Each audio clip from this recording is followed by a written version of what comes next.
buenos días. Este es su programa Antena Internacional, el programa que le trae el análisis de los principales acontecimientos internacionales. El día de hoy vamos a tocar un tema bastante importante y de bastante actualidad. Es la cumbre presidencial que va a tener los presidentes de la Alianza del Pacífico en Paracas. Para comentar este tema tan trascendente para nuestra política internacional, hemos invitado al internacionalista Carlos Noboa. Él es profesor de la Universidad de Lima y con él vamos a conversar sobre este tema. Antes de iniciar nuestra conversación, vamos a nuestra acostumbrada sección, el personaje de la semana.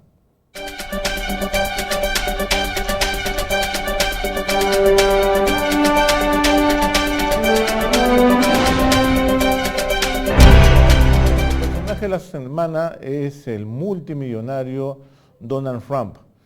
Donald Trump se convirtió esta semana en el candidato número 11 del Partido Republicano para la nominación por dicha agrupación política en miras de las elecciones presidenciales del próximo año. Es bastante importante su presencia porque representa el ala más conservadora del Partido Republicano y vimos un espectáculo bastante inusual, cómo perder 11% del electorado el primer día que se lanzó, al momento que comenzó a criticar directamente con palabras bastante subidas de tono a los grupos mexicanos y sus descendientes dentro de Estados Unidos. Sabemos que hoy es importantísimo el voto latino para ganar las elecciones, que constituyen alrededor de ese 11%, y creo que fue una oportunidad que Trump llegó a ganar titulares, pero perdió el 11% del electorado. Veremos si sus propuestas, en cierta manera muy nacionalistas, hasta chauvinistas, tienen algún tipo de atractivo para un promedio, para un electorado promedio en Estados Unidos. Bueno, y ahora vamos a ver la cifra de la semana. La cifra es 1865 y esta es una cifra bastante lamentable, que son la cantidad de inmigrantes que se han ahogado en el mar Mediterráneo de acuerdo a una institución internacional de derechos humanos en general. Se calcula que son aproximadamente los 100.000 los inmigrantes que han pasado el Mediterráneo, principalmente de países como Siria y Libia, que huyen de la guerra y los conflictos y buscan una nueva oportunidad en la Unión Europea. Este es un problema que lo tiene Italia y lo tiene España, y Italia está luchando para que exista un compromiso formal de todo el bloque de la Unión Europea para solucionar este problema de los inmigrantes ilegales que llegan a su país. Bueno, dicho todo esto, vamos a comenzar nuestra entrevista. En primer lugar, agradeciéndole su presencia. Doctor Noboa, muchas gracias por su presencia. Buenos días, un gusto estar acá contigo, Fabián. Bueno, antes de conversar el tema de la Cumbre del Pacífico, creo que es importante ver los últimos acontecimientos internacionales ciertamente ligados a esto, y que es la presencia del presidente Humala en Puno para una reunión de gabinete bilateral en el cual el presidente Humala dio su apoyo a una reivindicación general, que es la necesidad de que Bolivia tenga una salida al mar. ¿Tú lo interpretas como una acción de intromisión dentro de un juicio de la Corte Internacional? No, aquí ha habido una exacerbación del lado chileno, una sensibilidad exacerbada, quiero decir, del lado chileno, al interpretar un hecho que hay que situarlo dentro de un marco determinado, ¿no? Lo que ha hecho Humala, que está dentro de una política de Estado, es simplemente saludar la intención boliviana en esta búsqueda de salida al mar, que es parte de la historia boliviana y que tiene una serie de matices, que está donde tiene que estar. No hay una intromisión, no ha habido una opinión, digamos, y también, digamos que hay que subrayar el hecho de que en el contexto en el que se da en un contexto en el cual se culmina una serie de reuniones entre los gobiernos del Perú y Bolivia, que han tenido mucho énfasis, que han tenido muchos problemas en el año 2000, Si algo se le puede destacar al presidente Humala en este momento es que en su gobierno se ha logrado el más alto nivel de relaciones entre Perú y Bolivia, que bueno, pues, tiene una serie de explicaciones propias. En los años 90 hubo un acercamiento importante. Hacia el año 2000, 2006, cuando el presidente Morales llega al gobierno en Bolivia, hay un cambio de paradigmas, hay un cambio de modelo económico que aleja a Bolivia no solamente del Perú, sino de otros países como Colombia, digamos, ¿no? Entonces, hay todo un trabajo de base, hay todo un trabajo de acercamiento que llega pues a su final con esta reunión de un gabinete binacional. Organizar un gabinete binacional significa pues el más alto grado de cooperación entre dos países, además, ¿no? de integración, ¿no? Así es. ¿Cómo evalúas este gabinete binacional? Considerando que ya, digamos, este tema me parece que, mi opinión es que la política peruana siempre ha sido justamente de apoyar a Bolivia en tener una salida al mar. Ahora, esto no significa un apoyo pues de Bolivia que está en un mecanismo contencioso en la actualidad, ¿no? Me parece que hay una exageración y una ultra sensibilidad de la Cancillería chilena al respecto. Sí, claro, esa idea de ayudar o de saludar la idea que tienen los bolivianos de acceso al mar, de salir al mar, es algo universal, algo que está en todos los países. Ya el tema es que de repente el nivel de sensibilidad que hay en Chile es porque este tema ya está en la Corte Internacional. Entonces ya eso tiene otro matiz, hay un tema de propaganda, hay un tema de opinión pública internacional. Bolivia ha trabajado muy bien esa sensación que tienen todos los bolivianos de querer salir al mar, ¿no? Pero el tema está donde tiene que estar y está dentro de los canales que tienen que estar y en los cuales Perú no tiene ninguna intervención, por supuesto. Bueno, entonces vayamos ahora al tema de lo que ha sido este gabinete binacional. ¿Cómo le evalúas los productos a raíz de este encuentro entre un gabinete peruano y uno boliviano?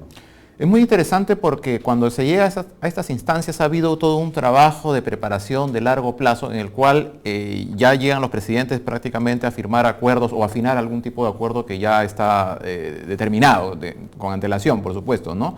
Y para el caso peruano habla muy bien de una política de Estado, porque no es la primera vez, para los bolivianos sí, pero para los peruanos no. Hemos tenido nosotros con Ecuador, hemos tenido muchos gabinetes binacionales, lo hemos tenido con Colombia también, y ahora con Bolivia. Lo más interesante me parece que es esa potenciación que va a haber en el sur del país, ¿no? En el sector del altiplano, que van a ser los principales beneficiados. Hay acuerdos tecnológicos, educativos, comerciales, es decir, toda una gama amplia que apunta a potenciar pues una mejora de la cooperación en una región que siempre pues es difícil, ¿no? La región del altiplano, tanto para Perú, para Bolivia, que digamos culturalmente es un solo país, ¿no? Pero es muy difícil porque dadas las condiciones geográficas, climáticas en las cuales se tiene que desarrollar todo este gobierno, ¿no? Y eso es un punto a favor de ambos presidentes. Y creo que también el punto de la agenda, que es la contaminación del lago Titicaca, por primera vez se toma tanta importancia este punto, ¿no? Así es, el lago Titicaca pues es un sector muy sensible que beneficia a los dos países y bueno, el mensaje que hay detrás de esto es, bueno, nosotros como presidentes hay una política de Estado al margen de cuestiones ideológicas de uno u otro lado, que es el apoyo pues a la defensa de todas las cosas que tienen que ver con la región y sobre todo con el tema ambiental que es muy comentado últimamente, ¿no? Uh-huh. Bueno, vayamos ahora al escenario de la cumbre de la Alianza del Pacífico, que me parece que ingresa ya un periodo de madurez, ¿no? Así es. Sobre todo porque no solamente analizando lo que está sucediendo dentro de la cumbre del Pacífico, sino lo que está sucediendo alrededor de la cumbre del Pacífico, específicamente Mercosur, ¿no?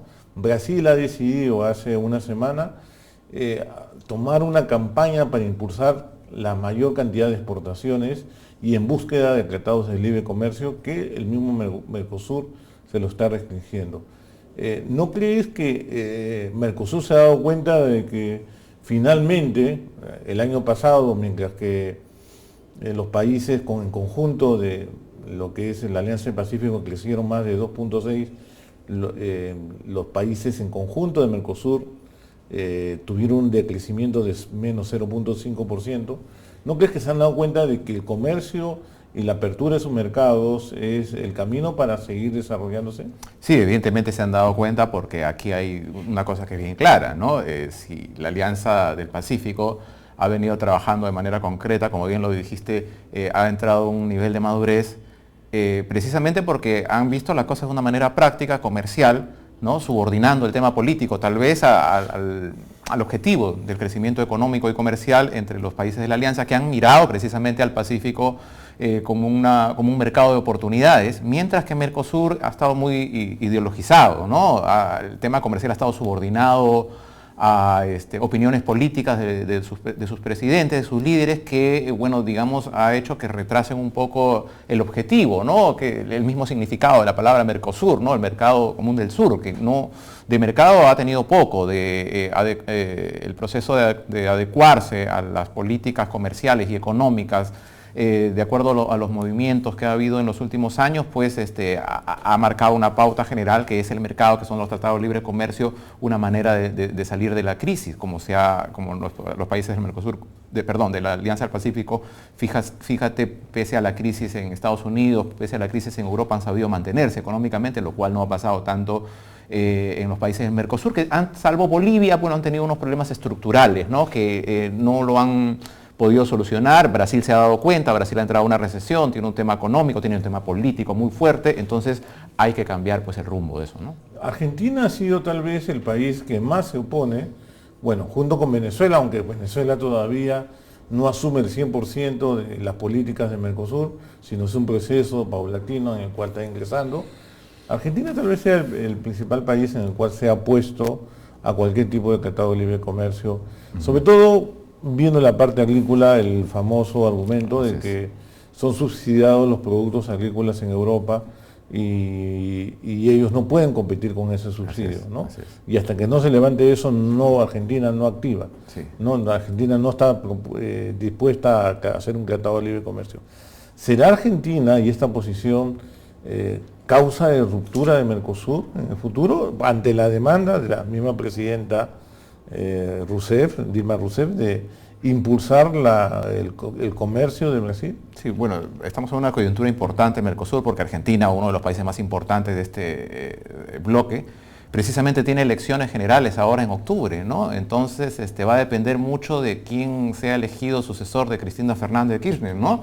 Evidentemente, si hay un cambio de régimen, ¿no? Hay un cambio de régimen, hay un cambio de gobierno, si no triunfa el oficialismo, seguramente el nuevo presidente va a optar por otras opciones buscando una salida económica a la crisis, pero si no, va a seguir el continuismo. Yo creo que, bueno, Argentina tiene unos problemas estructurales fuertes ahora, no tiene una credibilidad con respecto a las cifras oficiales, ¿no? Lo cual hemos visto. Entonces, yo creo que ahí hay un problema estructural y a mí no me sorprendería realmente que en un mediano o largo plazo exista una ruptura si es que Argentina sigue esa línea, pero como te digo, esto va a depender mucho de quién sea elegido presidente en octubre. Uno rastreando de dónde viene este pensamiento tan antimercado, antiestadounidense de Argentina, se puede remontar tal vez a la década del 90, donde hubo un proceso de liberación. Claro. Acuérdate sí, bueno, la política de Menem y su famosa frase, ¿no? Acerca de la paternidad que tenía Estados Unidos con respecto a Argentina, que el libre mercado llegó en Argentina mezclado con la corrupción. Así es. Y ese es lo que ha quedado grabado en la conciencia política intermedia argentina, que la liberación es igual corrupción. Claro, es un fenómeno que ha tenido un común denominador en América Latina, precisamente en los 90 con la liberación, post-consenso de Washington, la liberación de todos los mercados. Abrazaron la política de economía de libre mercado, algunos países con relativo éxito como Colombia, como el Perú, como Chile, y otros pues en los que precisamente ocurrió todo lo contrario. Argentina es uno de ellos. Y bueno, Menem le hizo mucho daño, se hablaron de más de 90.000 millones de dólares que sacaron al extranjero los propios argentinos, que no reinvirtieron en su propio país, y es uno de los países que más ha sufrido con la corrupción en los últimos años, ¿no? Bueno, doctor Nova, vamos a hacer acá una pausa y volvemos aquí con nuestro programa.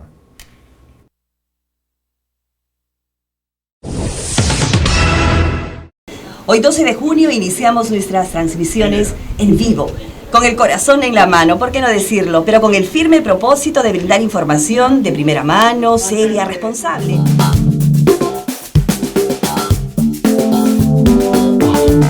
En primer lugar, yo quiero felicitar a la organización porque llevar adelante un proyecto de esta naturaleza no solamente involucra un gran esfuerzo, sino pensar en Editora Perú, pensar en Andina como una organización que puede proyectarse al futuro. Además, me parece fundamental que nuestra organización se inserte en el uso de las nuevas tecnologías, en modernizar su propio discurso a través de una radio online que implica una forma distinta de estar presente en la vida nacional y en la vida de los ciudadanos, en la vida de los peruanos. Vamos a tener pues micronoticieros, vamos a tener programas de índole político, pero también programas dirigidos a la juventud. Tendremos un programa de rock, un programa, no nos olvidamos también de lo nuestro, vamos a tener un programa de música criolla y así una parrilla interesante que va a ir creciendo poco a poco para poder lograr ampliar un poco el público al que llega Andina actualmente.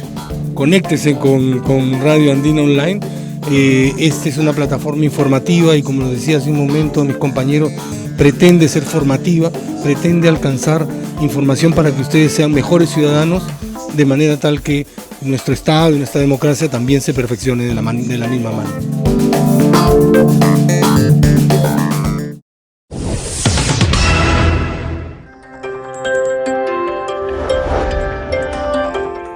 Continuamos con nuestro programa Antena Internacional. El día de hoy estamos entrevistando al profesor universitario Carlos Noboa y estamos hablando acerca de la próxima cumbre presidencial que se realizará el 1 y el 2 de julio próximo. A ver, doctor Noboa. Soy doctor. Ya, no te preocupes, profesor Noboa.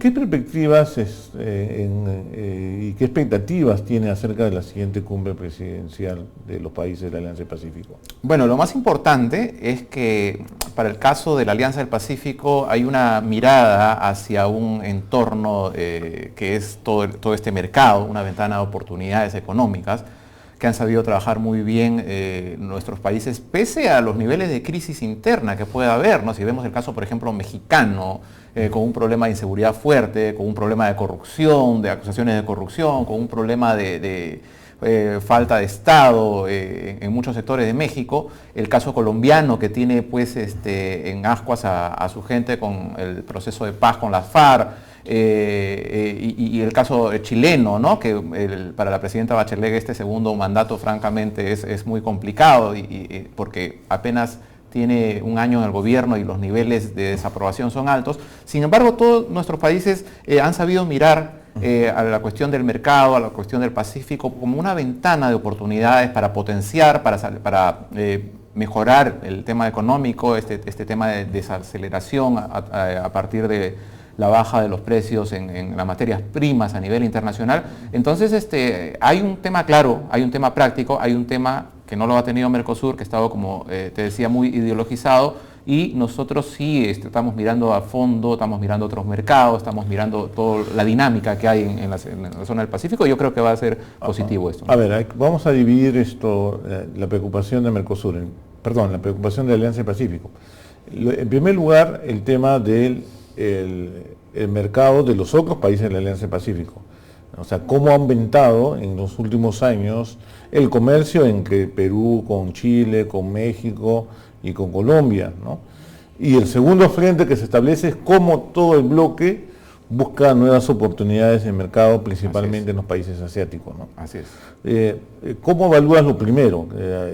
¿Hay un aumento del comercio intrarregional? Sí, hay un aumento. Las relaciones peruano-chilenas a nivel comercial, sabemos cuál es la dinámica que hay, toda la inversión chilena que hay acá, la inversión peruana. Con Colombia estamos en un proceso de crecimiento, ¿no? Hay muchas empresas colombianas que han venido a mirar el sector de construcción, por ejemplo, pese a lo que ha habido la desaceleración, vamos a decirlo así. Con el caso mexicano es muy curioso, ¿no? Porque ahí hay un mercado potencial, hay un mercado grande. Son más de 100 millones de mexicanos que creo que todavía ahí tenemos un marco de acción para ir progresando, ¿no? Y después lo otro en paralelo con el mercado asiático, con China, ni qué decir, hay una voluntad expresa del gobierno chino por invertir en América Latina y tiene en la Alianza del Pacífico una de sus puntas de lanza, ¿no? Ahora, hablamos al inicio de un periodo de madurez de la Alianza del Pacífico, porque ya no solamente estamos hablando acerca de más o menos aranceles, que tanto liberas tu mercado, sino hemos pasado a una nueva agenda de temas, como el tema de competitividad, el tema de educación, el tema de innovación, que yo creo que va a ser lo que va a dominar esta reunión.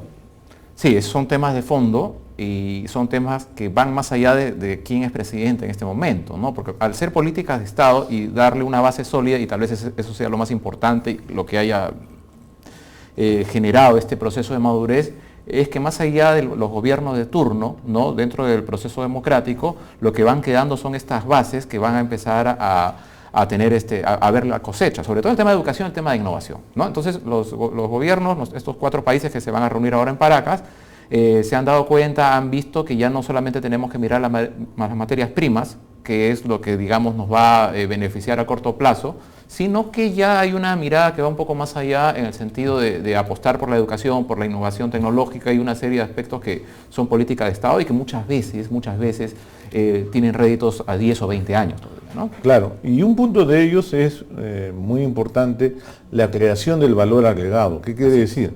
Que ahora ya no solamente puede haber productos peruanos y exportando el Perú con productos de Perú, sino también con productos que puedan venir de México, Chile o Colombia, y poder intercambiar nosotros materias primas para hacer productos finales y eso exportarlo. Así es, un poco es lo que apuntan los tratados de libre comercio, lo que apuntan, pues, esta es una época en la cual hay que mirar los mercados más allá de diferencias ideológicas o más allá de simpatías o antipatías que puedan darse en los procesos de liderazgo, ¿no? Entonces, yo creo que lo más importante aquí es subrayar, y tal vez esto no se vea en un plazo inmediato, sino a largo plazo todavía, lo importante es subrayar cómo se están trabajando en una política de Estado, pero que va con valor agregado, con innovación, con temas que ya no son necesariamente primarios, ¿no? Ahora, hablamos del segundo frente de comercio, ya no entre los países de la misma Alianza del Pacífico, sino ya mirando Asia, ¿no? Una de las características que ha ocurrido en todo este año es que los países están actuando en bloque ante la poca capacidad de llegada que puede tener a diferentes países para promocionar el turismo, para promocionar nuestros productos agrícolas. Estamos actuando en bloque y eso ayuda a expandir nuestras capacidades en todas estas partes.